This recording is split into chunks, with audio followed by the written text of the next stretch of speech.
Несколько слов на русском языке.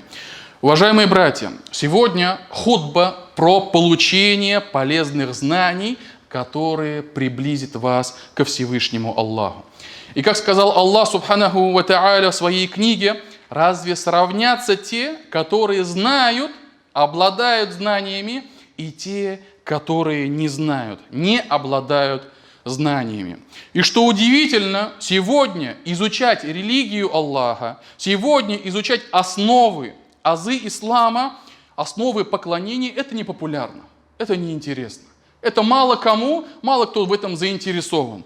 Но если вдруг распространится новость, что какой-нибудь смазливый блогер, миллионник, например, или какая-нибудь блогерша, которая всеми правдами и неправдами набрала себе большую аудиторию, да, если вдруг они будут давать какой-нибудь курс, марафон, концентрат, прокачки и так далее, все туда бегут всей толпой. Хочешь удвоить свою прибыль, утроить, увеличить ее в 5 раз, в 10 раз, хочешь поднять свою самооценку, личностный рост, хочешь стать счастливым, защитить себя от каких-либо абьюзеров, хочешь научиться печь торт и так далее, вот эти вот всевозможные курсы, люди туда бегут всеми толпами. И если посмотреть просто различные афиши, каких только тренингов, курсов, лекций, книг и конференций не бывают.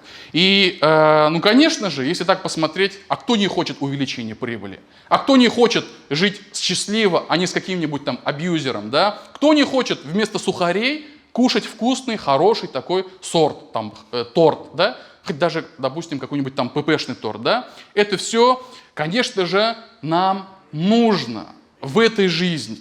Но это даже если и улучшит качество нашей жизни, но это не должно влиять на наши жизненные приоритеты. Что важно и то, что важнее. И поэтому вот даже вот эти вот различные курсы, марафоны, тренинги, ну сколько они сделают нас счастливыми? 10 лет? 20 лет после этого мы проживем, да? Тот навык, который мы научились печь торт, да? Сколько он нам поможет? Ладно, до конца нашей жизни, но сколько мы проживем? Мы проживем, вот мне сейчас 37 лет, да? Сколько я проживу? 50 лет, 60 лет, 70 лет, да? То есть определенные границы, есть определенные все. Ты дольше уже не проживешь. Наступит один день, и тебя уже не станет.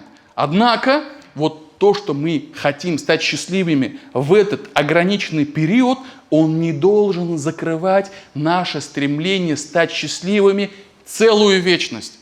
Вспомните, я вот сегодня специально посмотрел, самый последний сподвижник, который умер, его звали Абу Туфейль Амр аль-Кинани.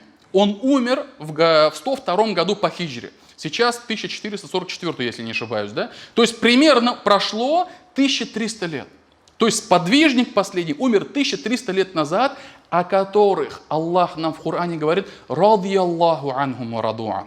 Аллах ими доволен, и они довольствуются им. Вот представьте, все сподвижники, которые похоронены, да, еще судный день не настал, но они лежат в своих могилах во блаженстве.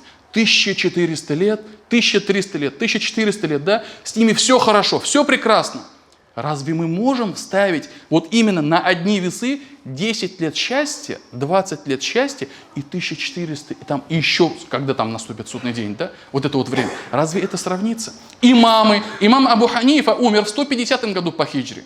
Имам Малик в 179 году, да? То есть даже после их смертей прошло огромное количество времени. А они сейчас наслаждаются в своих могилах. Почему? Потому что вся умма засвидетельствовала то, что они являются не просто учеными, а имамами. То есть вот это вот вечное блаженство, это должно быть нашим первым ориентиром, первым приоритетом. Я еще раз повторяю, я ни в коем разе не отрицаю актуальность тех самых курсов, тренингов там и так далее. Иногда действительно, чтобы что-то, как сдвинуться с места, чтобы что-то начать делать там и так далее, нужны наверняка какие-либо навыки, какая-либо информация, как все работает, как что делать там и так далее, или как стать счастливее там и так далее, да? Но это не должно перекрывать то стремление к религии, которое должно быть у нас. И поэтому, уважаемые братья, пусть нашей мечети, нашей медресе, знания, получение знаний, это будет намного популярнее, чем там курс какого-нибудь блогера. Хоть он может быть и будет говорить на своих курсах какие-либо правильные вещи.